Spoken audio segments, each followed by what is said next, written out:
Good morning, everyone. I wanted to talk to you today about Better Lands, The Discoveries, Book 1 of a 5-book series. It's coming out this summer, 2021. Yay, can't wait. And I wanted to introduce some of the characters to you, as I said in yesterday's video, just so that you get familiar with them, and hopefully it makes you way more curious to see where they're going and what they do throughout the series. I'm going to start with Rosa Wells. Rosa Wells is one of the main characters throughout the whole series. She's a young gal who at 16 finds herself a leader among thousands and thousands of survivors after the pandemic hit, and the pandemic basically wiped out over 2/3 of the world's population. And I want to say breathing population because a lot of the animals are also gone because of this horrific virus. But at 12 years old and before, so pre-pandemic, Rosa basically lived a privileged life. She grew up in Shelburne, Vermont, out on Shelburne Point. She went to an all-girls school.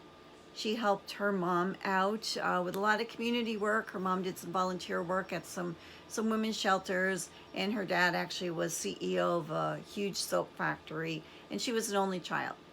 So other than going to church and her communities, she was kind of a homebody. She had a couple friends that she'd play with down the street, that type of thing. But when the pandemic hit, 3 years into the pandemic, she lost both her parents.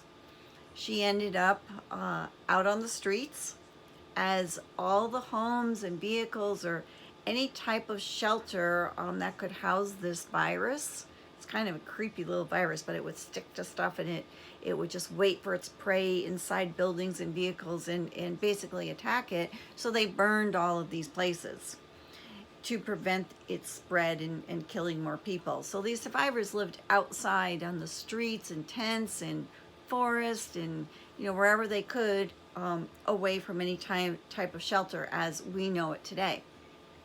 So Rosa ends up in this tent community at 15 years old, and she's living among about 250 or so people out on Lake Champlain, a place called North Beach Community. And within the shelter, people had to kind of learn to live together. And there are these distribution hubs that are out there where they can go and get their essentials and things that they need.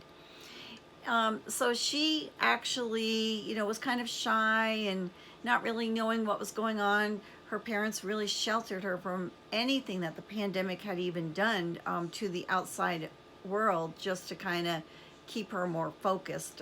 Not always the right thing to do, as we know as parents, but that's what her parents did.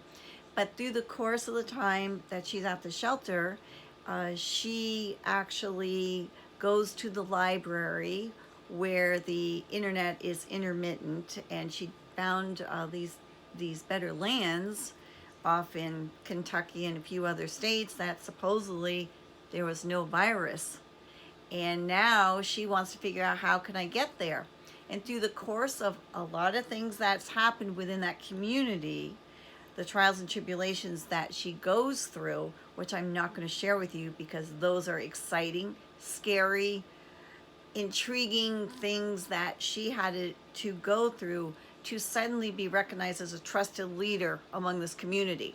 So now she starts talking about these better lands, and all of these survivors, thousands of these survivors all over the Burlington area, want to join her on this journey.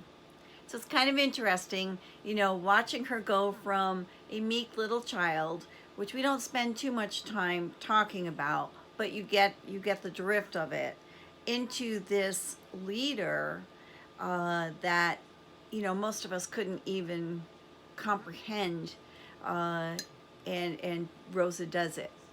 So that's Rosa. I'll share more about her as the days go on, and how she integrates with a lot of these other characters that have jumped into the book.